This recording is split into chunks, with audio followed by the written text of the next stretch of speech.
আসসালামু আলাইকুম রাসেল ভাই, আশা করি ভালো আছেন। আমি জানি আপনি সব সময় ভালোর তলেই থাকেন।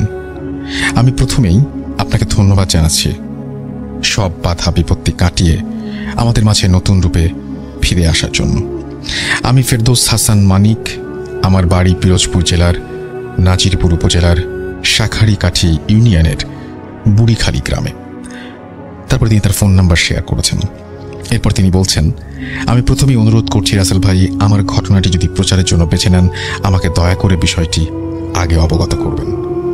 আমি অলরেডি আপনাকে জানিয়ে দিয়েছি।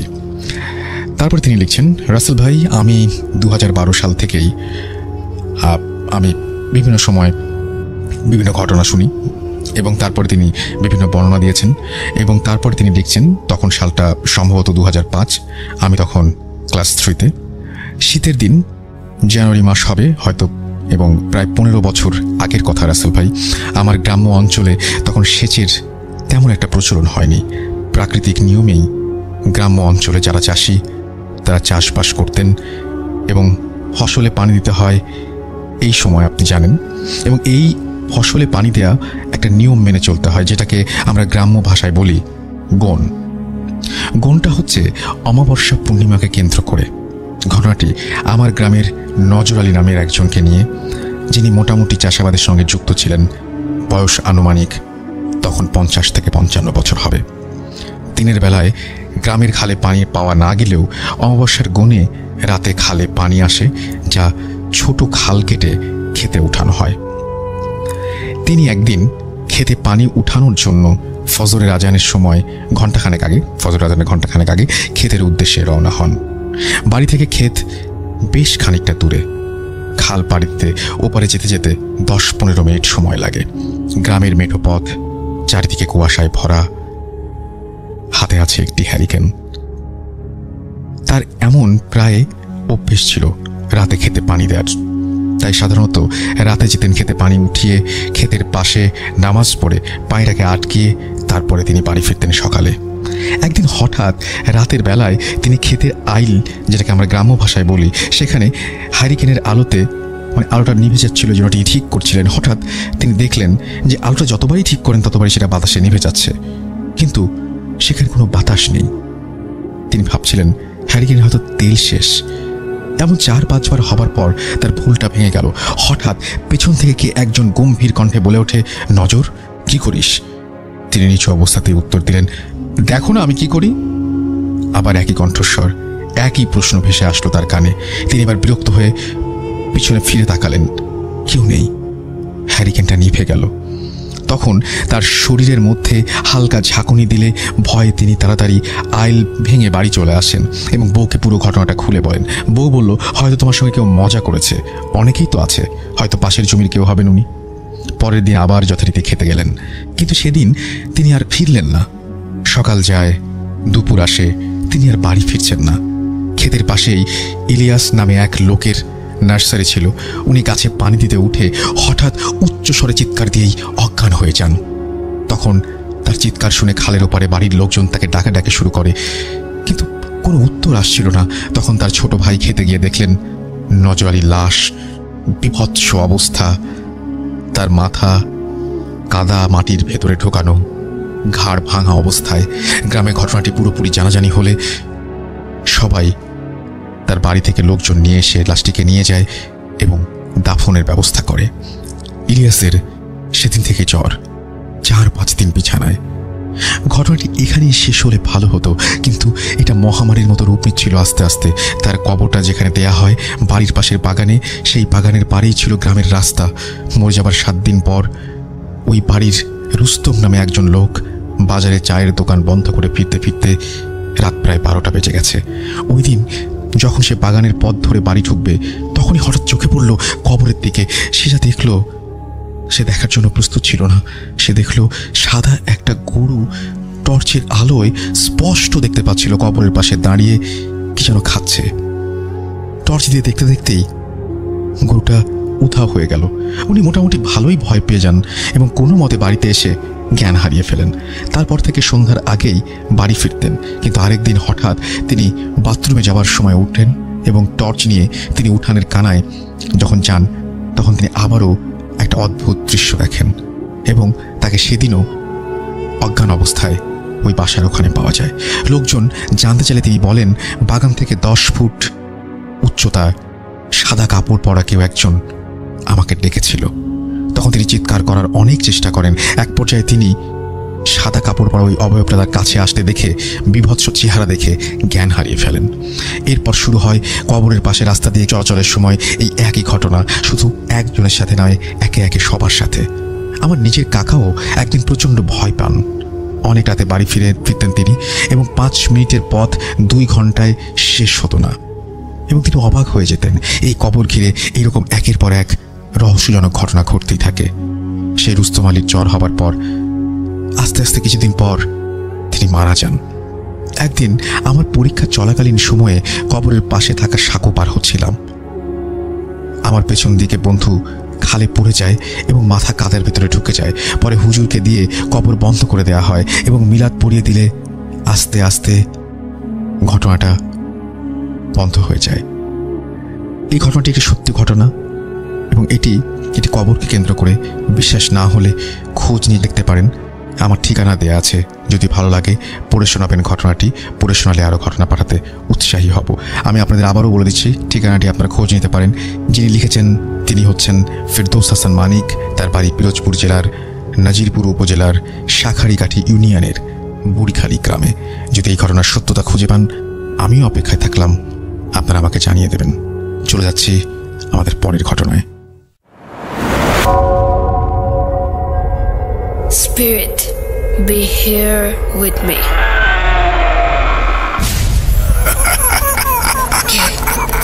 কে তুমি? Bhoot.com. The fear returns with Russell.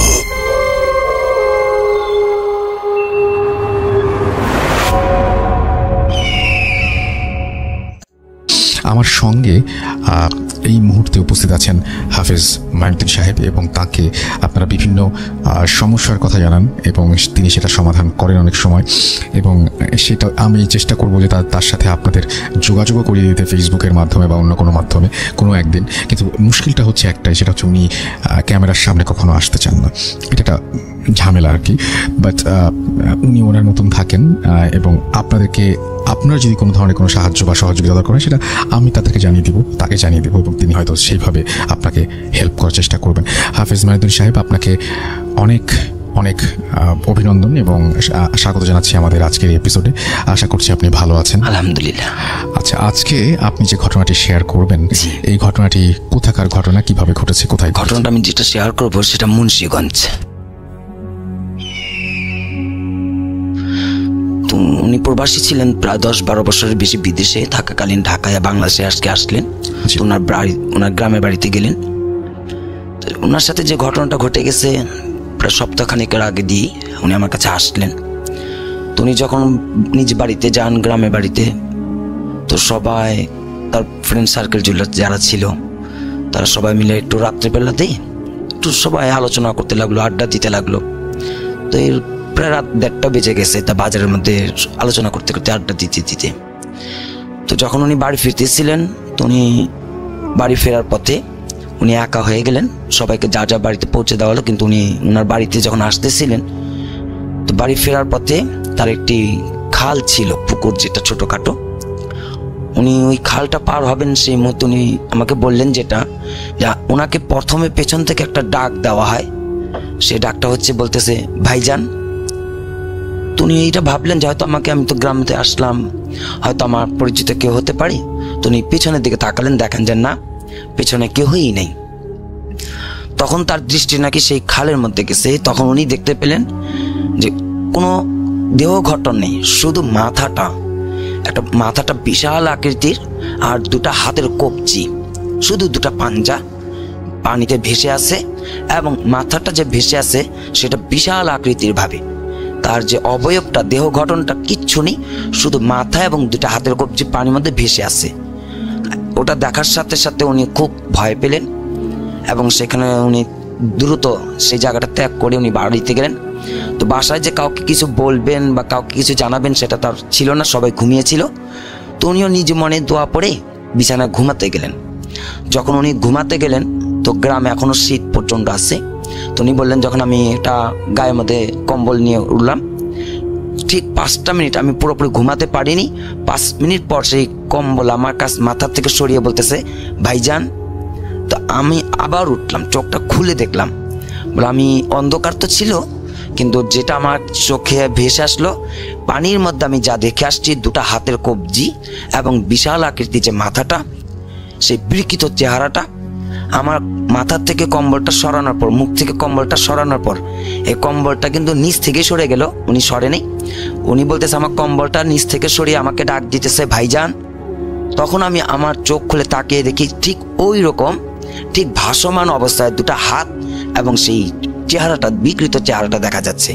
তখন উনি একটা জোরে চিৎকার করে উনি অজ্ঞান হয়ে যান। পরবর্তীতে ওনাকে দিনের বেলাতে সুস্থ করা হয়। এমনিতেই গ্রামের তারা নিজস্বভাবেই একটু ভয় দেখানোর যে কথাটা উনি বললেন, উনি বলছেন যে না, এই গ্রামে এগুলো কিচ্ছু না, তুমি হয়তো নতুন আসছো অনেকদিন পর, ভয় ভীতি এমনি হতে পারে, তারা কিছু বলেনি। কিন্তু ঘটনা আবার সেদিন সন্ধ্যা রাত্রেতেই ঘটনাটি ঘটে। দিনের বেলাতে উনি খুব স্বাভাবিক ছিল।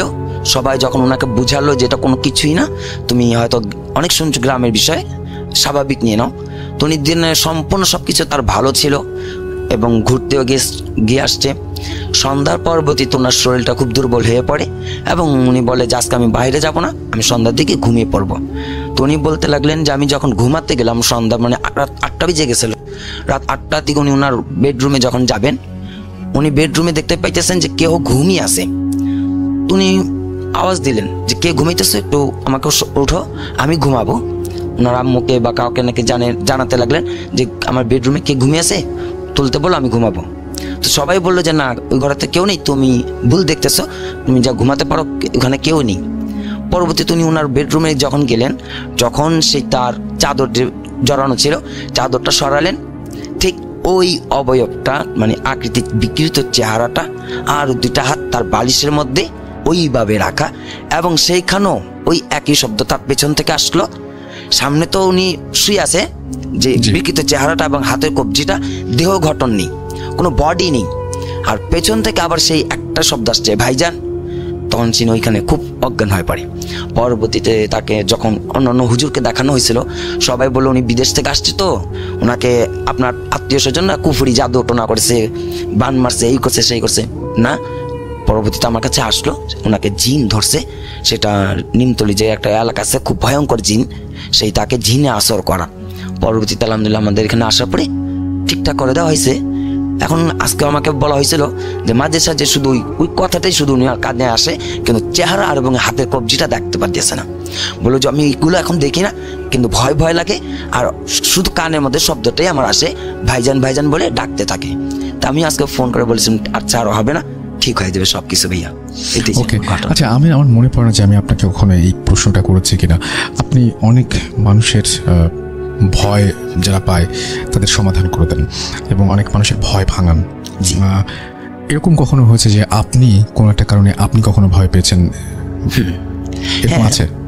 আমাদের ভয়টা তেমন না যে আমরা যে ভয় থাকলে তো আমাদের এই বিষয়টা আমরা হাজির করি আমরা যখন বসি, এবং এই বিষয়গুলো আমাদের প্রতিটা দিন রাত্রেবেলা আমাদেরকে নিয়ে কথা বলতে হয়, তো এই জন্য আমাদের ভিতরে ভয়টা নেই। আমরা প্রতিটা রাত এইভাবে তাদের সাথে কথা বলা হয়, যার কারণে আমাদের এখনো কোনো ভয় নেই। তবে আমরা হয় অনেক আজ থেকে না, প্রায় অনেক আগেই যখন কিছু কিছু ভয়ঙ্কর বিষয়গুলো যখন কাজ করতে গিয়েছিলাম, তখন খুব ভয় পাওয়া গেছে। তখন তারপর আবার কিছু মানুষের কারণে, আচ্ছা, যেমন আমাদের দেখা একজন মসজিদেরই খতিব ছিলেন, উনি ওনার ছাত্রীকে জিন ধরেছিল। তা আমি যখন কাজ করতেছি, সেই ইমাম সাহেব হুজুর এত ভয় পেয়ে তার মানে একটা লাভ দিয়ে সোফা উপরে দাঁড়িয়ে গেছে। তখন আমাদের ভিতরে ভয় চলে আসছে যে ওস্তাদজি আপনার কেন এমন হলো? তো বললো না না না, আমি না ভয় পেয়ে গেছিলাম, কারণ আসছে তো আমার চোখে ধরা পড়ে গেছে। আমি একদমই তখন আমিও ভয় পেয়েছিলাম। প্রশ্নটা হয়তো খুব অন্যরকম লাগতে পারে, তারপরে করি। সেটা হচ্ছে যে এরকম কখনো হয়েছে যে আপনি আসলে যাকে হাজির করতে চেয়েছেন সে হাজির না হয়ে অন্য একজন আপনার সামনে হাজির হয়েছে? এরকম কখনো হয়েছে? এরকম হয় না? আচ্ছা, তখন কি করেন? হ্যাঁ, সেটা আমি আরেকটু বিষয় বলি। মিরপুর 12.5 কালসি, ওখানে একটা জিন আছেন আব্দুল্লাহ করে নাম, আমি ওনাকে ডাকতেছিলাম। আমরা মানে আমার খুব অদ্ভুত লাগছে যে আমি হয়তো বলবো যে ওই যে আমাদের ভূত.com-এ আমাদের যে সাউন্ড করেন না শাকের ভাই, আপনি ওইভাবে বললেন আছে না আব্দুল্লাহ, মানে এরকম মানে খুব নর্মাল ব্যাপার জিন। তো সেখানে হচ্ছে আব্দুল্লাহ, উনি একজন খুব বড় আলেম, 250 ভাষা কথা জানে। উনি ভারত চলে যাবেন কারণ ওইখানে একটু সমস্যা ছিল। তো সেই জিনটাকে যখন আমাদের রাত্রে বসে ডাকতেছিলাম আমাদের এলিমের জন্য, কিছু শিক্ষাবার জন্য, তো আমরা খুব বারবার স্মরণ করতেছি আপনি আসেন, আমাদের খুবই প্রয়োজন, আপনাকে আমার দরকার। আসছে অন্য একটা জিন, তো উনি এসে বলতেছে যে না, উনি তো আসতে পারবে না। তো আমি বললাম আমি তো আপনাকে খুঁজিনি, আমি তো আপনাকে তালাশ করিনি, আপনি কেন আসছেন? বলছে আমাকেও দেওয়া তুমি সব। বললাম না। তো এই যে জিনটা আসছিল উনি ওনার মতো আলেম ছিলেন না এবং ভালো ছিলেন না। উনি এসে আমাদের একটা লোকে একটা ক্ষতি করে গেছিল। উনি একটু বদমেজাজি ছিলেন। তো ওনাকে যখন বললাম তোমার লাগবে না, তুমি চলে যাও, আমরা আব্দুল্লাহকে খুঁজতেছি, আমরা সেই সম্মানী যিনি আলেম আছেন ওনাকে আমাদের অনেক কিছু প্রশ্ন করতে হবে, ওনাকে দরকার। আমরা এই কথাটা কেন বললাম? আর আমি বিশেষভাবে একটা জিনিস লক্ষ্য করেছি, জিনদের ভিতরে প্রচুর অহংকার, অর্থাৎ কিছু কথা বলবো তাদের প্রচুর অহংকার এবং মেজাজ খুবই চড়া থাকে। একটু 19-20 হলেই কাউকে না কাউকে আঘাত করেই যায়। ওই আমি যখন ওনাকে ডাকলাম, তার ছোট একটা বাচ্চাকে এবং একটা মানুষটাকে মানে আঘাত করে গেছে। আজও পর্যন্ত সে ভুক্তভোগী চলতেছে। এখন ডাকলে সে আর আসে না। আচ্ছা, এখন আসে না। আব্দুল্লাহ পরে আসছিল কিন্তু আমরা সমাধান পাইনি। অনেক ধন্যবাদ আপনাকে আমাদের সাথে এই ঘটনা শেয়ার করার জন্য, এবং আশা করছি যে আপনাদের ভালো লেগেছে এবং কেমন লাগলো সেটা অবশ্যই আমাদেরকে জানাবেন। আমি সবচেয়ে বেশি আপনার সাথে কানেক্টেড থাকবো ইমেইলের মাধ্যমে, তাই আরও একবার মনে করিয়ে দিতে চাই আমাদের ইমেল অ্যাড্রেসটা। আমাদের ইমেল অ্যাড্রেস হচ্ছে russell.booth.com@gmail.com। স্পেলিংটা হচ্ছে russell.com@gmail.com। এবং আপনারা যত সন্দেহই করেন না কেন, এই অ্যাড্রেসে যদি আপনি আমাকে ইমেল পাঠান তাহলে ভুল হওয়ার কোনো সম্ভাবনা নেই। সুতরাং আপনি চাইলেই এখানে কিন্তু আমাদের ইমেল পাঠিয়ে দিতে পারেন। সো দ্যাটস ইট, আমরা চলে যাব আমাদের পরবর্তী ঘটনায়। থ্যাংক ইউ, আপনাকে অনেক ধন্যবাদ মঈনুদ্দিন ভাই। Spirit, be here with me.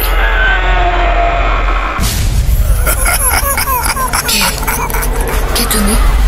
Booth.com. The fear returns with Russell.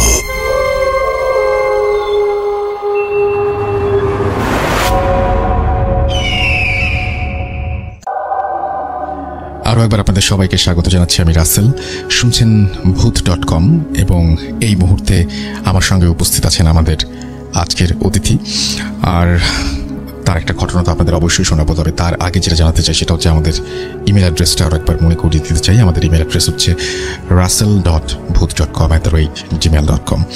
এই অ্যাড্রেসে আপনার নাম, ঠিকানা এবং ফোন নাম্বার সহ আপনার জীবনে ঘটে যাওয়া বা আপনার জানা সেরা ঘটনা লিখে পাঠিয়ে দিন আমাদের কাছে। ঘটনার শুরুতে অবশ্যই উল্লেখ করুন যে ঘটনাটি আপনি স্টুডিওতে এসে শেয়ার করতে চান, নাকি আপনি চান আপনার ঘটনা আমরা পড়ে শোনাই। যারা দেশের বাইরে রয়েছেন তারা সরাসরি অডিও ক্লিপ পাঠাতে পারেন বা লিখেও পাঠাতে পারেন ঘটনাটি। আর আমার সাথে এই মুহূর্তে এই স্টুডিওতে যেই অতিথি উপস্থিত আছেন তার সাথে চলুন একটু পরিচিত হই। আপনার নামটা প্লিজ একটু বলবেন, আপনি কোথা থেকে আসছেন? আমার নাম মোহাম্মদ সানি, আমি আসছি উত্তরা থেকে, আমার গ্রামের বাড়ি বরিশালে। ওকে, তো আপনার ঘটনায় চলে যাই। আমার ঘটনাটা 2003 সালে, তখন আমি ক্লাস 3-তে পড়ি। আমার গ্রামের বাড়ি বরিশালেই, ওখানেই ঘটনাটা আমার ফ্যামিলির সাথে। তখন আমার একটা ছোট ভাই ছিল, আর বলে নেই আমার বাড়িতে অনেকগুলো ঘর, মাঝখানে একটি বড় উঠান, আর বাড়ির পিছনে একটি খালে। ভাইয়ের বয়স তখন কত হবে? তো আমার ভাইয়ের বয়স 2 বছর বা 2.5 বছর এরকম। তো আমার ঘরের পাশে একটা ঘর আছে, ওই ঘরে একটা দাদি থাকতো, তার একটা নাতনি আছে, তারা দুজনেই থাকতো। তার ছেলে মেয়ে যারা আছে সবাই। আপনার নিজে দাদি না? না, আমার নিজে তাই না, আমার ঘরের পাশে। জি। তো ওই দাদির ছেলে মেয়ে যারা কেউই থাকতো না, তারা অন্য জায়গায় চাকরি করতো, এইসবতে বাইরেই থাকতো। আর দাদি আর নাতি ওখানেই থাকতো। উনি একটু মানে অন্য টাইপের, মানে সবাই ওনাকে একটু ভয় পাইতো। বলতো যে বাড়িতে যারা ছিল বাচ্চারা তাদেরকে তার কাছে যেতে নিষেধ করতো সবাই, যে সে একটু তান্ত্রিক টাইপের এরকম কিছুটা, মানে ঝগড়া করতে কেউ যদি বাচ্চারা ওখানে যেত তাহলে নিষেধ করতো যে বরদোয়া দিবে, এরকম কিছু একটা। তো সবাই আর কি ওনাকে সবাই ভয় পাইতো। জি। তো একদিন আমার ছোট ভাই ওই দাদির লাগানো ফল গাছ থেকে পাতা ছিঁড়ে ফেলে। তো তখন এই নিয়ে দাদি অনেক বকাঝকা গালিগালাজ এগুলো করা শুরু করে আমার আম্মাকে, আমার ছোট ভাইকে। এই সময় আমার একটা দুঃসম্পর্কে এক চাচা সে বাড়িতে হঠাৎ এসে উপস্থিত হয়। সে গালাগালি এগুলো শুনে তারপর দাদিকে উল্টো আরও বেশি গালাগালি করে। সবাই তাকে নিষেধ করছিল যদিও গালাগাল না দেওয়ার জন্য, কারণ সবাই জানে যে সে একটু অন্য টাইপের। তো তারপরও সে অনেক বেশি তাকে বকাঝকা করার পর দাদি এক পর্যায়ে মানে রেগে গিয়ে আমার ভাইকে এরকম একটা বটদোয়া টাইপের বলে যে শেষ হয়ে যাবে ও। তো এর কিছুক্ষণ পর, ঘন্টাখানেক পরে আমার ছোট ভাইকে পাওয়া যাচ্ছে না খুঁজে, সারা বাড়িতে এদিকে ওদিকে খোঁজ করার পর পাওয়া যাচ্ছিল না। তখন আমাদের বাড়ির পাশে আরেকটা বাড়ি আছে, মানে ওই যে খালের কথা বললাম ওই খালের ঘাটে ওই বাড়ি থেকে একটা আন্টি ছিল। উনি খালের ঘাটে যেয়ে দেখে যে আমার ভাইয়ের লাশ ওখানে একটা বাঁশের সাথে বেজে আছে। তখন আর কি সবাই জানাজানি হলো। আমার আম্মা খুবই কান্নাকাটি করতেছিল, সবাই বাড়িতে একদম অন্যরকম একটা অবস্থা।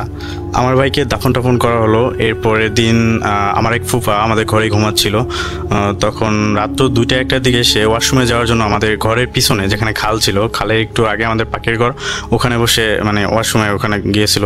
তারপর ওর পাশেই হচ্ছে যে ওই যে দাদির কথা বললাম, ওনার একটা পেয়ারা গাছ ছিল। তো উনি ওখানে যখন বসেছিল তারপর হঠাৎ করে উপরে তাকানোর পর দেখে যে পেয়ারা গাছের পাশে একটা সাদা শাড়ি পরা একটা বুড়ো টাইপের এক মহিলা একটা বাচ্চা কোলে নিয়ে দাঁড়াই আছে। এরপর আমার ওই ফুপা এক চিৎকার দিয়ে বাসায় চলে আসে, সবাইকে বলে ঘটনাটি। এরপর আর কি যদিও ওই দাদির নামে আর তেমন কেউ কিছু বলে না, কারণ যদিও কারোর কাছে কোনো প্রমাণ নেই, কিন্তু সবাই তাকে ভয় করতে এই পর্যন্তই। এরপর 3-4 বছর পর আমার দাদি, ওই যে দাদির কথা বলতেছি, ওই দাদি মারা গিয়েছে। তারপর মারা যাওয়ার প্রায় 1-1.5 মাস পর তার যে ছেলের বউ, সে ওই আমাদের বাড়ির পাশে একটা ধান ক্ষেত ছিল, ওখানে ধান শুকানোর পর কবরস্থানের পাশ থেকে আসতেছিল। তো এরপর দেখে যে কবরের উপর মানে ওই দাদি বসে আছে এবং তাকে ইশারা দিয়ে ডাকছিল। এরপর ওই আমার যে চাচি আর কি দাদির বউ, উনি ভয় পেয়ে অন্য সাইড দিয়ে দৌড়ে বাড়িতে চলে আসে, সবাইকে এটা নিয়ে বলে যে এইভাবে ওনার শাশুড়িকে দেখছে কবরের উপর। তো এরপর থেকে ওই কবরের আশেপাশে তেমন কেউ আর যায় না ভয়ের জন্য। তো এই ছিল আমার ঘটনা। অনেক ধন্যবাদ আপনাকে আপনার ঘটনার জন্য, এবং আশা করছি যে আপনি খুবই নার্ভাস ছিলেন পুরোটা সময়, এবং আপনি বলছিলেন যে এটা আপনার ফার্স্ট টাইম মাইক্রোফোনের সামনে, রাইট? তো যাই হোক, কেমন লাগলো সেটা অবশ্যই আমাদের জানাবেন। আমাদের ইমেল অ্যাড্রেস তো আপনারা জানেনই, এবং ফেসবুকে আপনি আমার সাথে যোগাযোগ করতে পারেন www.facebook.com/russell.স্বাধীন আর USSEDDIN। এবং আশা করছি যে আপনারা আমাকে আরও ঘটনা পাঠাবেন, এবং ঘটনা পাঠানোর নিয়মটা আমি একটু বলে দিই। আপনার নাম, ঠিকানা এবং ফোন নাম্বার সহ আপনার জীবনে ঘটে যাওয়া বা আপনার জানা সেরা ঘটনা লিখে পাঠাতে হবে আমাকে। ঘটনার শুরুতে অবশ্যই উল্লেখ করুন যে ঘটনাটি আপনি স্টুডিওতে এসে শেয়ার করতে চান, নাকি আপনি চান আপনার ঘটনা আমরা পড়ে শোনাই। যারা দেশের বাইরে রয়েছেন তারা সরাসরি অডিও ক্লিপ পাঠাতে পারেন বা লিখেও পাঠাতে পারেন ঘটনাটি। তো যাই হোক, থ্যাংক ইউ আপনাকে আমাদের স্টুডিওতে আসার জন্য। ধন্যবাদ।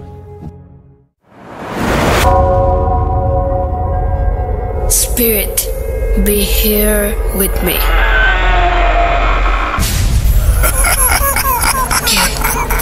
¿Qué tú me? Bhoot.com.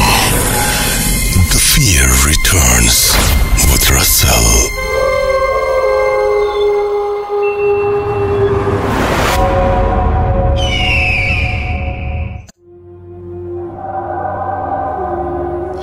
Welcome back. You are listening to Bhoot.com, এবং আমি রাসেল আছি সাথে, এবং আশা করছি পুরোটা সময় আপনি আমাদের সাথে ভালো আছেন এবং এনজয় করছেন Bhoot.com এর প্রতিটি স্টোরি।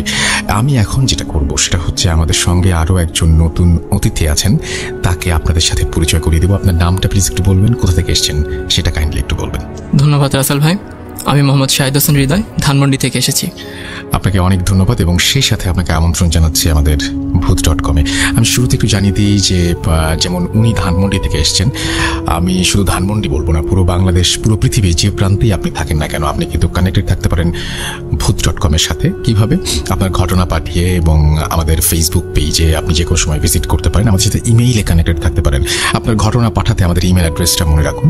আমাদের ইমেল অ্যাড্রেস হচ্ছে russell.bhoot.com@gmail.com।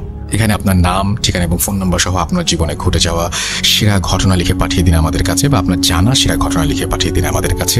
ঘটনার শুরুতে অবশ্যই উল্লেখ করুন যে ঘটনাটি আপনি স্টুডিওতে এসে শেয়ার করতে চান, নাকি আপনি চান আপনার ঘটনা আমরা পড়ে শোনাই। যারা দেশের বাইরে রয়েছেন তারা সরাসরি অডিও ক্লিপ পাঠাতে পারেন বা লিখেও পাঠাতে পারেন ঘটনাটি। আমি চলে যাব আমাদের পরবর্তী ঘটনায়। শুনি আপনার ঘটনা। ধন্যবাদ রাসেল ভাই। আমি এখন যে গল্পটি বলতে চাচ্ছি সেটি আসলে ছোটবেলায় আমার দেখা একটি ঘটনা। সেটি নিজের দেখা? জি, নিজের দেখা একটি ঘটনা। সেটি ঘটেছিল আপনার পুরান ঢাকা নবাবগঞ্জে। আমি ছোটবেলায় ওখানেই মানে জন্ম নিয়েছি, ওখানেই নবাবগঞ্জে, এবং সেইখানেই নবাবগঞ্জ এরিয়ায় নীলাম্বর শাহরোডে 5 নং নীলাম্বর শাহরোডে একটি বাসা ছিল, সেখানে আমি ছোট থেকেই থাকতাম। তো বাসাটার গল্পটা বলার আগে আমি বাসার বর্ণনাটা আগে আপনাকে দিতে চাই। মেন রোড দিয়ে ঢুকতেই যে গেটটা ছিল, সেই গেট দিয়ে ঢোকার পরে প্রথমে একটা অ্যাপার্টমেন্ট সিস্টেমের ছিল, 5 অ্যাপার্টমেন্ট। ঠিক অ্যাপার্টমেন্টটা ছিল আপনার মেন গেট দিয়ে ঢুকলে হাতের ডানে, এবং তার সোজা ছিল একটা গলি, যেই গলি দিয়ে আপনার কিছু টিন শেডের বাড়ি ছিল, এবং আমি সেই টিন শেড বাড়িতে ছোটবেলায় থাকতাম। তো ওখানে 2টা সারি ছিল, ডান দিকে ছিল 5টা এবং বাম দিকে ছিল 5টা টিনের ঘরগুলো। এবং ঠিক যখন ওই গলির প্রথমেই ছিল আপনার 3টি টয়লেট, যার মধ্যে কর্নারটা ছিল একদম অফ। সেটা আমি ছোটবেলা থেকেই বন্ধ দেখছি, কিন্তু কেন বন্ধ সেটা কেউ কখনো বলেনি। তো 3টে টয়লেট শেষ হওয়ার পরে যে একটি কল ছিল, চাপ কল, সেখানে 10টা ফ্যামিলি ওখান থেকে পানি নিত। কিন্তু কলের ঠিক এই জায়গাটা সামনের দিকেই ছিল, মানে মাঝামাঝিতে একটি ডাব গাছ, এবং ডাব গাছের সাথে একটা কারখানা ছিল, যেটা আপনার 2 ভাই মিলে, একজন কারখানার অর্ধেকে আপনার ওয়ালেট তৈরি করতো এবং অর্ধেক তৈরি করতো টুপি। তো ঠিক তার এই কারখানার ডাব গাছ এবং ওই কারখানাটার এই সাইডে যেই রাস্তাটা ছিল, মানে একটা চিপা গলি, ওই গলিতে দিনের বেলাতেও কেউ ঢোকার মতো সাহস পেত না। কেন ভাই? কারণ অনেকে বলে যে গলিটা নাকি ভালো না, যে যখনই গেছে কখনো ভয় পেয়েছে, রাতের বেলায় উল্টোপাল্টা স্বপ্ন দেখতো, এরকম অনেক কথাই সেখানে প্রচলিত ছিল। এবং যখন পাকিস্তান আমলের আগে ওই যেখানে কারখানাটা ছিল, সেখানে ধরেন আপনার একটা মন্দিরও ছিল। সেটা ওই বাসারই যারা পুরনো ছিল তারা বলেছিল এখানে একটা মন্দির ছিল, দেশ হওয়ার পরে সেগুলো মানে তুলে নিয়ে চলে গেছে, তখন এখান থেকে যে বসবাসের উপযোগী হয়ে ওঠে। তো মেন ঘটনায় আসি, সেই 10টা ফ্যামিলির মধ্যে ডান পাশের মধ্য যে রুমটা ছিল, সেখানে একটা মেয়ে বাস করতো, তার নাম ছিল নার্গিস। তো আমরা সবাই তাকে নার্গিস আন্টি বলেই ডাকতাম। তো দেখা যাচ্ছে যখন আমি ক্লাস 3তে পড়ি, এই ঘটনা ঠিক তখন থেকেই শুরু হয়। আমি একদিন স্কুল থেকে যখন আসি দুপুর 2টা বাজে, তখন দেখি আন্টি ঠিক দৌড়ে যে কর্নারের বন্ধ বাথরুমটা ছিল তার পাশে একটা পাইপ ছিল, পাইপটা বেয়ে সে ওখানে যে টিনের যে ছাদগুলো থাকে সেখানে উঠে যাচ্ছে।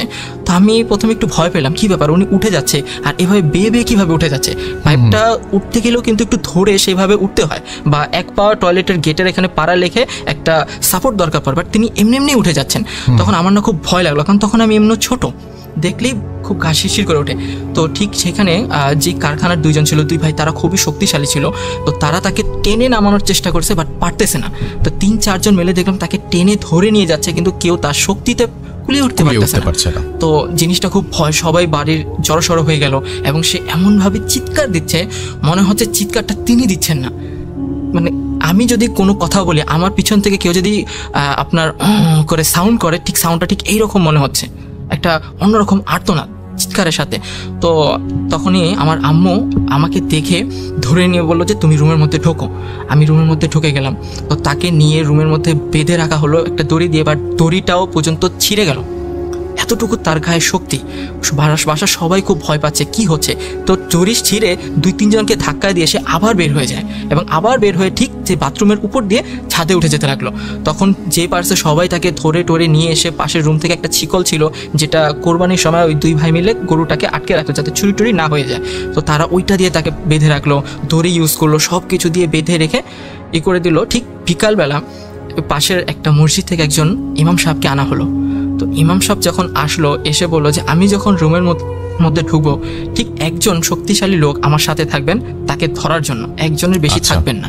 তো যে বলা সেই কাজ। তো ওই কারখানারই একজন এসে তাকে পিছন থেকে ধরে রাখলো এবং হুজুর তার সামনে এসে বসলো। এটা আমি মানে ভিতরে কি হয়েছিল সেটা উনি বাইরে আসার পরে সেটা শুনেছিলাম তার কাছ থেকে, কারণ আমি সেই মসজিদে ছোটোবেলায় আপনার আরবি পড়তাম। তো তিনি যখন বাইরে এসে বলল যে আসলে এটা আমার কিছু করার নেই, কারণ সময় এখন শেষ হয়ে গেছে, এটা তাকে অনেক আগে থেকেই তাকে ধরেছে। বলতেছে কি ধরেছে, এটা বলছে যে এটা একটা বদ জিন, যেটা তাকে না নিয়ে ছাড়বে না। এবং আমি অনেকভাবেই মানানোর চেষ্টা করেছি, সে কোনোভাবেই মানবে না। কারণ তার ভিতরে যা কিছু আছে এখন সব প্রায় নষ্টের দিকে। সে তার হাতে হয়তো বা সর্বোচ্চ কয়েকদিন সময় আছে এবং সে তাকে নিয়েই যাবে। যদি বড় বড় কবিরাজও আনা হয় তাহলেও এটাকে রিকভার করার কোনো অপশন নেই। তো সবাই এটা খুব চিন্তিত হলো, কান্নাকাটি করলো। তো 2 দিন ধরে সে এইরকমই মানে ছোটাছুটি করতে থাকলো, সবাই বেঁধে রাখে, এই করে রাখে। কিন্তু হুজুর যাওয়ার টাইমে বলেছিল, আমি আপনাকে যেই চালের গুঁড়োটা দিয়ে গেলাম এটার সাথে কিছু ময়দা মিক্স করে আপনি ঠিক ও যে খাটটাতে বসে আছে খাট থেকে 2 হাত বরাবর আগে নিয়ে ওই চালটা করে দিবেন। সে সেখান থেকে বের হবে না, সে ছোটাছুটি করবে, ভাঙচুর করার চেষ্টা করবে, কিন্তু সে বের হবে না, ওই জায়গার মধ্যেই থাকবে। তো 2 দিন পর হঠাৎ করেই তিনি একটু সুস্থ, সবাইকে ডাকতেছে যে মা এখানে আসো। আমরা বারান্দা থেকে সব শুনতে পারতেছি সে তার মাকে ডাকতেছে। তো তার মার সাথে বাড়ির আশেপাশে যে কয়জন ছিল তারাও গেল, আমিও সেখানে গেলাম। যার পর যখন জিজ্ঞেস করলো যে মা তোমরা আমাকে বেঁধে কেন রেখেছ, তো তার মা বলতেছে যে তুই কি কিছু জানিস? বলে যে আমি তো কিছু জানি না, কি হয়েছে? তখন বলে তুই এই কাণ্ড কারখানা করেছিস। তখন সে প্রায় 2 থেকে 3 মিনিট চুপ। আমরা দাঁড়িয়ে শুধু তার নীরবতা দেখতেছি। তখন দেখলাম 3 মিনিট পরে সে কান্না করে দিল। তখন সে বলতেছে মা তোমাকে আমি অনেক আগে বলেছিলাম যে তুমি আমাকে একটা কারো ভালো হুজুরের কাছে নিয়ে যাও, আমার খুব সমস্যা হচ্ছে, তুমি আমাকে গুরুত্ব দাও নাই। তা কি হয়েছিল? তার পাশেরই এক আন্টি জিজ্ঞেস করলো যে আসলে কি হয়েছিল তোমার? তখন বলছিল যে ঠিক একদিন দুপুর 12টার সময় আমরা ওই বাথরুমের উপর দিয়ে টিনের চালে উঠে ওই পাশে যে আম গাছ আছে আম গাছ থেকে আম পাড়তে গিয়েছিলাম। তখন আম গাছ থেকে আম পাড়ার টাইমে যখন তার সাথে যে বান্ধবী সে আম নিয়ে চলে যাচ্ছে, বললো যে তুই থাক, আমি একটা বোল নিয়ে আসি, সেই বোলের মধ্যে আমগুলো রাখবো, হাতে রাখা যায় না। ও যখন চলে গেল আমি তখন সেখানে একা ছিলাম। একা থাকা অবস্থায় দেখি কি ওই আম গাছের ঠিক উপরে একজন প্রায় মধ্যবয়স্ক মহিলা নাকি বসেছিল। তো সে তাকে বলতেছে যে তুই আমার কাছে আয়, আমি তোকে অনেক আম দিব। তো সে বলছে যে আপনি কে? তুই আমার কাছে আয়। তো আন্টি তার কথা না শুনে ওখান থেকে পালিয়ে চলে আসে, কিন্তু সে তখনও তার মাকে এই কথাটা বলেনি। তো রাতের বেলা যখন তিনি নাকি ঘুমিয়ে থাকতো, তো তিনি তো ঘুমাতো বারান্দায়, আর বারান্দার এই পাশে বেড়া দেওয়া ছিল, মনে হতো বেড়ার ওখান থেকে তার চুলকে যেন টান দেয়। সে সকালবেলা উঠে তার মাকে বলতো যে মামা কে যেন আমার চুল টান দেয়। তখন সে বলতো ধুর এসব কিছুই না, এটা তোর মনের ভুল। তখন সে বলছে আচ্ছা ঠিক আছে মনের ভুল। তো তখনও পর্যন্ত সে মহিলার তার কথা বলেনি যাকে সে দেখেছিল ওই আম গাছের ঠিক উপরে। তো এরকম নাকি 3 দিন 4 দিন হয়ে যেত। সে যখন রাতের বেলা টয়লেট করার জন্য একা বাথরুমে যেত, তখন সে বাথরুম থেকে যখন আসার পথে মাঝে মধ্যে ফিল হতো কেউ যেন তার পিছনে পিছনে আসতেছে। সে তারপরও তার মাকে ডাক দিত, বলতো যে মা গেটটা খুলো তাড়াতাড়ি, আমার না ভয় লাগতেছে। ওর মা তাড়াতাড়ি উঠে যেত, বললো কোথায় যাচ্ছিস? বললো যে টয়লেটে গেছিলাম, এখন আসলাম, মনে হলো পিছনে কেউ আছে। ওর মা তখনও গুরুত্ব দেয়নি। ঠিক এরকম গুরুত্ব দিতে না দিতে জিনিসটা আরও প্রায় অবনতির পর্যায়ে চলে যায়, এবং সেটা সে দেখেছিল ওই ঘটনার 3 থেকে 4 বছর আগে। তো তখন লাস্ট সময় হঠাৎ করে যখন কথা বলার মাঝখান থেকেই তার গলার ভয়েস কেমন জানি অটোমেটিকলি ভারী হয়ে যাচ্ছিল। তো সেটা দেখে আমার আম্মু আমাকে বললো যে বাবা তুমি রুমে চলে যাও। আমি বলছি না আমি থাকি। না তুমি রুমে চলে যাও, তোমার এখানে থাকার কোনো দরকার নেই। তো আম্মু যখন ওই ঘটনার প্রায় 15-20 মিনিট পরে যখন রুমে আসলো, জিজ্ঞেস করলাম আম্মু কী হয়েছিল। আমার আব্বু তখন ওই আমার সাথেই ছিল। তখন বললো যে হঠাৎ করেই তার শরীরে ওইটা চলে আসছে। সে বলতো যে আমি তাকে না নিয়ে থামবো না। সবাই নাকি মাপটাপ চাইছে, তার মা ওর পায়ে ধরছে যে আমার মেয়েকে ছেড়ে দেন। বলছে না আমি তাকে ছাড়বো না। আমি তাকে বলেছিলাম যে তুই বিয়ে করিস না। সে বিয়েটা কেন করলো? এটাতেই তার রাগ। তো বলছিল আপনি তো একজন মহিলা, আপনি তো কোনো পুরুষ জিন না যে আপনি ওকে নিয়ে যাবেন। ওকে আমি বলছিলাম তুই বিয়ে করিস না, বিয়ে না করলে তোর জন্যই ভালো হবে। আমি ওকে অনেকভাবে ডাকার চেষ্টা করেছি, অনেকভাবে ডাকছি, সে শুনেনি। সেটাই তার জন্য সব থেকে বড় ভুল।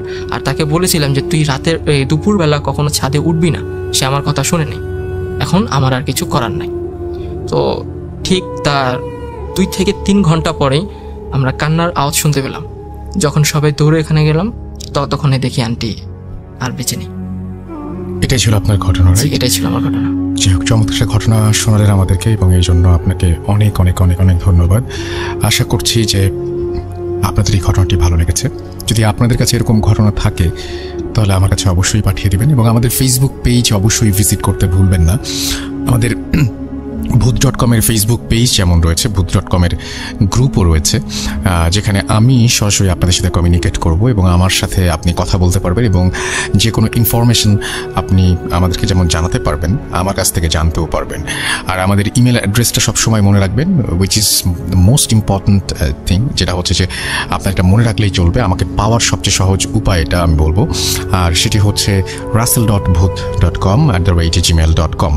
অ্যান্ড এইখানে আপনি যদি আমাকে ইমেল পাঠান, আপনি যে কোনো ধরনের মানে আপনি ফেক পেজে ল্যান্ড করতে পারেন, আপনি ফেক পেজে চলে যেতে পারেন, অনেক ধরনের ঝামেলা হতে পারে। বাট ইমেল দিলে যখন আপনি আমার সাথে কমিউনিকেট করবেন, তখন এই ইমেলটা শুধুমাত্র আমার কাছে আসবে। সো এটার সাথে আপনার এবং আমার যোগাযোগ করাটা অনেক বেশি সহজ। সো এখানে পাঠিয়ে দিন এবং মেইলগুলো আমি সবসময় নিজে চেক করি। সো আপনাদের জন্য কোনো সমস্যা হবে না। আশা করছি আপনাদের দারুণ দারুণ সব ঘটনা পাবো। আপাতত আপনাকে অনেক ধন্যবাদ আপনার ঘটনার জন্য।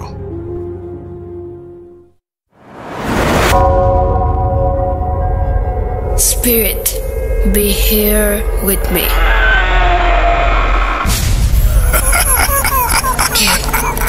¿Qué tú me? Booth.com. The fear returns with Russell.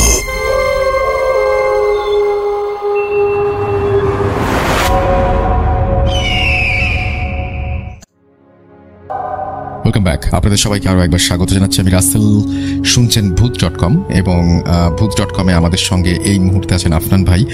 আমরা তার ঘটনা শুনবো, তবে তার আগে জানিয়ে দিই আমাদের ইমেল অ্যাড্রেসটা। আমাদের ইমেল অ্যাড্রেস হচ্ছে russell.booth.com@gmail.com। এখানে আপনার নাম, ঠিকানা এবং ফোন নম্বর সহ আপনার জীবনে ঘটে যাওয়া বা আপনার জানা সেরা ঘটনা লিখে পাঠিয়ে দিন। ঘটনার শুরুতে অবশ্যই উল্লেখ করুন যে ঘটনাটি আপনি স্টুডিওতে এসে শেয়ার করতে চান, নাকি আপনি চান আপনার ঘটনা আমরা পড়ে শোনাই। যারা দেশের বাইরে রয়েছেন তারা সরাসরি অডিও ক্লিপ পাঠাতে পারেন বা লিখেও পাঠাতে পারেন ঘটনাটি। এটা কমপ্লিটলি আপনার ব্যাপার, আপনি কীভাবে ঘটনা পাঠাবেন। আর এখন যেটা করব, আমরা সরাসরি চলে যাব আফনান ভাইয়ের কাছে এবং আফনান ভাইয়ের কাছ থেকে তার ঘটনা শুনবো। থ্যাংক ইউ রাসেল ভাই, আমাকে আবার সুযোগ দেওয়ার জন্য। রাসেল ভাই, এখন যে ঘটনাটা আমি শেয়ার করব, ঘটনাটি এটিও ব্ল্যাক ম্যাজিক রিলেটেড, কিন্তু এটি নর্মাল ব্ল্যাক ম্যাজিক রিলেটেড না। এটা টোটাল একটু ডিফারেন্ট একটা জিনিস, যেটা আমার নিজেরই বিশ্বাস করতে কষ্ট হয়। তো ঘটনাটির সময়টা 88 যে বন্যাটা হয়েছিল এর ঠিক পরবর্তীকালীন সময়। এই ঘটনাটির যে প্লেস সেটি হচ্ছে ফরিদপুর জেলার বোয়ালমারী উপজেলার চাপাধার বিল নামে একটা জায়গা আছে। আমার দাদাবাড়ি ফরিদপুরে, তো যার কারণে আমি ওই চাপাধার বিল ওদিকে আমার আত্মীয় স্বজন আছে, ওনাদের কাছে মুখে মুখে এই ঘটনাটি আমি শুনেছিলাম। পরবর্তীতে হালকা ছোটবেলা শুনেছিলাম, তো পরবর্তীতে এটি আরও একটু গভীরভাবে বিষয়টা আমি শুনেছি। তো সেই ঘটনাটি আজকে আপনাদের সাথে আমি শেয়ার করব। তো 1988 সালের পরে, মানে তখন তো মোটামুটি অত্র এলাকা টোটালটাই বন্যায় প্লাবিত হয়ে গিয়েছিল। তো বন্যা যখন শেষ হয়ে যায়, অনেকেরই ঘর বাড়ি, অনেকে ওই বন্যার সময় অনেক দূরে চলে গেছে, বেশ কিছু জায়গা ফাঁকা টাকা হয়ে যায়। তো একসময় হয় কি, বন্যার ঠিক পরে ওই ফকির গোছের একজন লোক আসেন ওই এলাকায়। তো লোক আসেন, ওই সময় কিন্তু লোকজন ওনাদেরকে খুব মানে ভক্তি করতো, সম্মান করত। দেখা যেত যে ওই ফকির অনেককে পানি পড়া দিচ্ছে, কাজ হয়ে যাচ্ছে, অনেকে দোয়া নিতে যেত, কাজ হয়ে যেত। এই জন্য অনেকের একটা ভক্তির একটা জায়গা ওনার প্রতি সৃষ্টি হয়। তো এর মধ্যে এই ঘটনা সপ্তাহখানেক হওয়ার পর হঠাৎ একটি শিশুর ডেড বডি পাওয়া যায় বাসার বাইরে। মানে রাতের বেলা সবাই শুয়েছিল সবার সাথে, কিন্তু মানে সকালবেলা ডেড বডি পাওয়া যায়। কিন্তু রাসেল ভাই, ডেড বডিতে কিন্তু কোনো চিহ্ন নাই, মানে শরীরে কোনো চিহ্ন নাই যে কিভাবে মারা গেছে, সাপে কেটেছে না কিভাবে মারা গিয়েছে, বা কেউ গলা টিপে মেরেছে বা কিভাবে, কোনো চিহ্ন নেই, একদম স্বাভাবিক। এবং দেখে মনে হচ্ছে সে মারা যায় না, সে জীবিত, কিন্তু আসলে মারা গিয়েছে। এখন এটা কেন, কিভাবে মারা গেল, পরিবারের লোকজন কিছু বুঝতে পারছে না। চিন্তা করছে হয়তো বা রাতের বেলা ওই কোনো কারণে বের হয়েছিল আমাদেরকে না জানিয়েই, হয়তো বা বাইরে গিয়ে ভয় পেয়েছে বা কোনো কারণে মারা গিয়েছে, এটাই মনে করেছে। তাছাড়া অন্য কেউ আর কিছু মনে করেনি। এই ঘটনা রাসেল ভাই সপ্তাহ 2-3 পরে আবার একই টাইপের একটা ঘটনা ঘটে, একটি বাচ্চা মারা যায়। সেখানেও একই অবস্থা, মানে শরীরের কোনো চিহ্ন নাই, কিচ্ছু নাই। তো এরকম ঘটনা যখন ঘটতে থাকে তখন এলাকার লোকজন, তখন ওনারা বলেন যে এলাকায় মনে হয় পিশাচের আবির্ভাব ঘটেছে। এখন অন্য মুরব্বীরা বলছে যে আচ্ছা, পিশাচ যদি হবে তাহলে তো ওই ছেলের রক্ত খাবে, মাংস খাবে, এরকম বলতেছে। তো কিছুই না, নিশ্চয়ই অন্য কোনো কারণে মারা গেছে, এইভাবে বলছে। কিন্তু রাসেল ভাই 1টা 2টা 3টা 4টা যখন এরকম 10-12টা বাচ্চা মারা গেল, তখন কিন্তু এটা সবার একটু টনক নড়েছে যে কি ব্যাপার, এটা এরকমটা হচ্ছে কেন। আর ওদিকে কিন্তু ওই তান্ত্রিকের কাছেও তারা গিয়েছে যে কি ব্যাপার বলেন তো, বলে যে তোমাদের এখানে এরকম, সেই বলেছে যে একটা পিশাচ আসছে, তোমরা এটা করো, এরকম এরকম গরু কুরবানি দাও, খাসি কুরবানি দাও, এটা করো ওইটা করো, এরকম রিচুয়াল করো, এরকম সে এই বিষয়গুলো বলতো। তো দেখা যেত এটা বলার পরে মাসখানেক বন্ধ থাকতো, পরে আবার শুরু হতো, বলে তাহলে আবারও এটা করো। তো এরকম রাসেল ভাই চলছিল এই বিষয়টা। তো এর মধ্যে ওই গ্রামের একজন লোক ফরিদপুর সদর হসপিটালে যায়। ফরিদপুর সদর হসপিটালে যায়, ওনার একজন দুঃসম্পর্কের আত্মীয় উনি হসপিটালের মানে হসপিটালে ছিল, তাকে দেখার জন্য চায় আর কি। তো দেখার জন্য গেলে উনি কোনো কারণে ওই দিন রাত্রে আর আসতে পারেন নাই, ঝড় বৃষ্টির সময় ছিল, রাত্রে আসতে পারেন নাই। তো আত্মীয় স্বজন বলে যে এত রাত্রে যেহেতু যেতে পারবে না, তো আজকে রাত্রে আমাদের সাথেই থেকে যাও, হসপিটালেই থাকো, আমরা তো আসি আত্মীয় স্বজন, কালকে সকালে যাও। উনি বলেন আচ্ছা ঠিক আছে, একদম স্বাভাবিকভাবে উনি বলেন আচ্ছা ঠিক আছে আমি থাকি। তো উনি গভীর রাত্রে রাসেল ভাই উনি একটু ওয়াশরুমে যাওয়ার দরকার হয়, উনি ওয়াশরুমে যাচ্ছেন, হঠাৎ করে দেখে গিয়ে হসপিটালে ওই একজন ইশার আবির্ভাব করছে, ওই যে সেই তান্ত্রিকটা, ওই তান্ত্রিক আসছে। তান্ত্রিক এসে একজন রোগীর সাথে কি জন্য কথা বলে হাতে কি জন্য দিয়ে উনি চলে গেলেন। উনি চিন্তা করে যে কি ব্যাপার, ওই তান্ত্রিকটা এখানে আসছে, উনি আর তেমন কিছু মনে করেন নাই। তো তারপর পরের দিন সকালে চলে যান। তো পরবর্তীতে উনি বাড়িতে ফিরে গিয়ে ওই তান্ত্রিকের সাথে দেখা হয়, বলে যে আপনাকে দেখলাম হসপিটালে, গেছিলেন কেন, এরকম মানে এমনি নর্মালি বলছে। তখন বলার পরে বলে যে তুমি ওখানে কি করতে,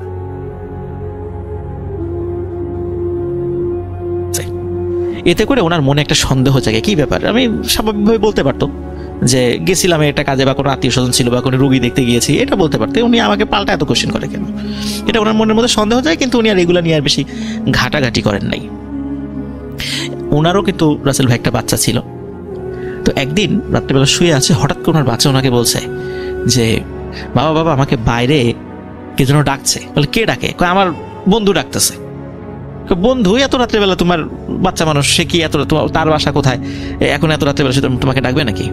বলে না আমি ডাক শুনতেছি, আমাকে যেতে হবে, ও যাইতেই হবে। মানে সে কিছুতেই রাখা যায় না ঘরের মধ্যে, জোর করে ঘরের মধ্যে আটকে রেখেছে যে না এত রাতে বাইরে যেতে প্রয়োজন, আমি বাইরে যাচ্ছি, দেখি সে কোথায়।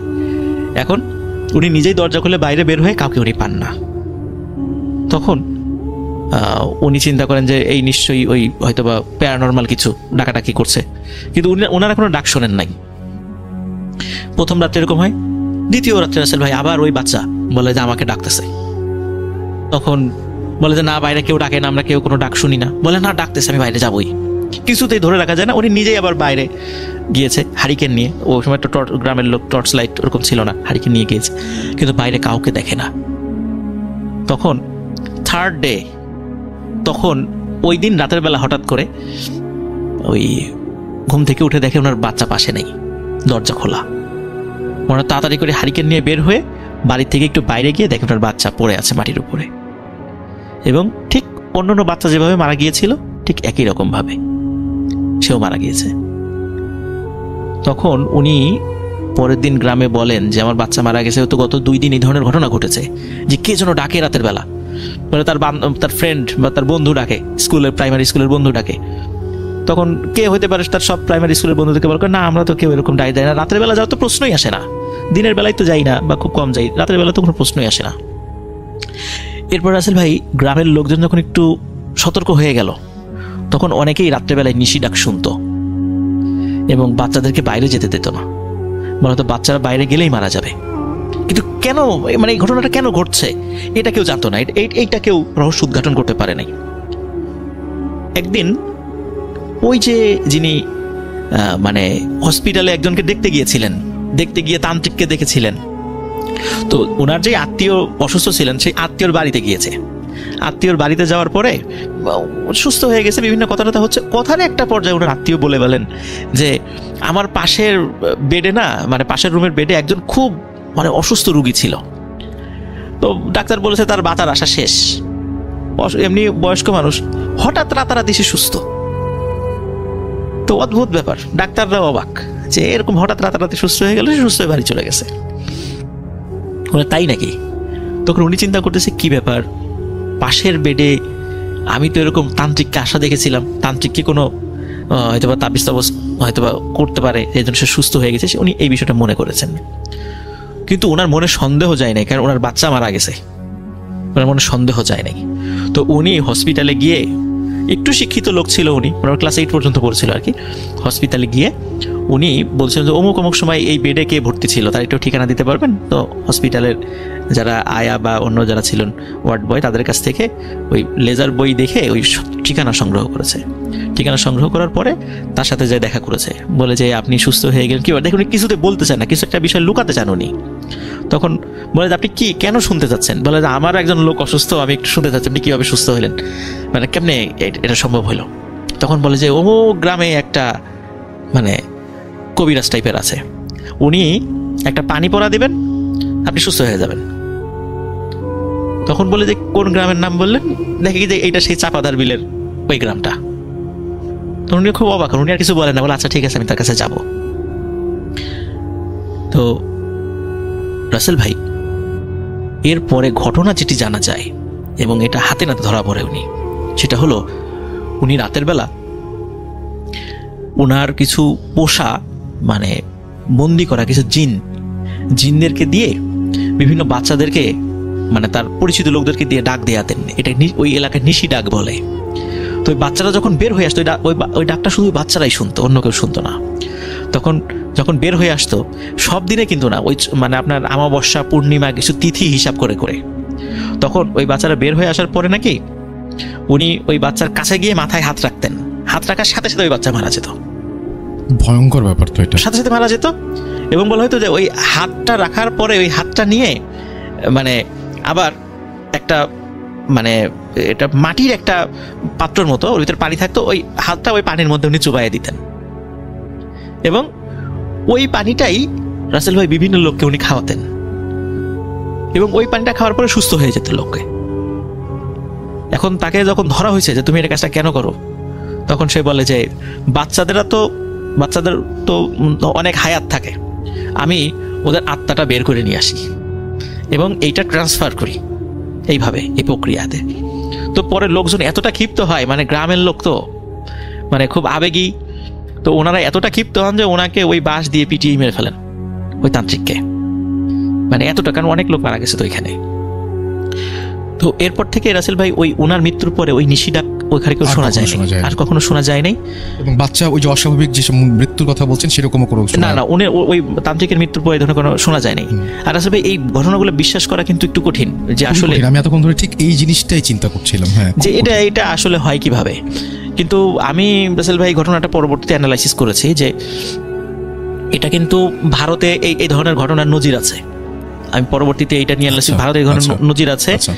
তারপরে মিশর এবং ওমানে এই ঘটনার নজির আছে, এবং ব্রাজিল এবং আর্জেন্টিনা এবং পেরু এই 3টা দেশে এই ঘটনার নজির আছে, যে এই টাইপের কিছু কথা একদম উপজাতি পর্যায়ে এই ধরনের কিছু কিছু বিষয় ওদের আছে। আদিবাসীদের মধ্যে এই ব্যাপারগুলো, হ্যাঁ, আদিবাসীদের মধ্যে বলা যায় এই টাইপের কিছু জিনিস আছে, কিন্তু এখন হয়তো বা অনেকে এটা বিশ্বাস করেন না, বা এটা কিভাবে কি হয় এটা বিশ্বাস করেন। আমার নিজের কাছে এটা বিশ্বাস করতে কষ্ট হয়, যে বলা হয় যে কোনো অসুস্থ ব্যক্তিকে যদি পানিটা খাইয়ে দেওয়া হয় উনি সুস্থ হয়ে যাবেন। এইটাই হলো এই চিকিৎসার এই পদ্ধতি, মানে উনি একটা মানুষকে হত্যা করে ওই পানিটা আবার একজন অসুস্থ ব্যক্তিকে খাইয়ে দিবেন এবং উনি সুস্থ হয়ে যাবেন।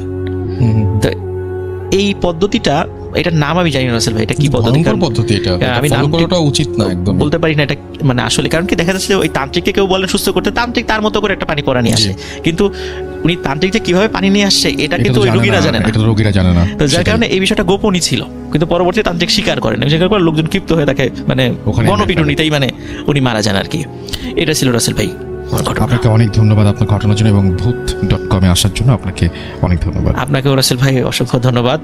ভূত.com-এ ইনশাল্লাহ আশা করছি, আশা মানে আল্লাহ যদি হায়াতে রাখেন, সুস্থ রাখেন, ইনশাল্লাহ সবসময়ই আসবো। Thank you so much. Thank you বন্ধুরা, প্রতিদিন রাত 11টায় আমাদের এই চ্যানেলে ভিডিও আপলোড করা হয়। আপনারা লাইক সাবস্ক্রাইব করে দিবেন যাতে নতুন ভিডিও দেখতে পারেন। দেখা হবে অন্য কোনো দিন ভৌতিক নতুন ভিডিও নিয়ে।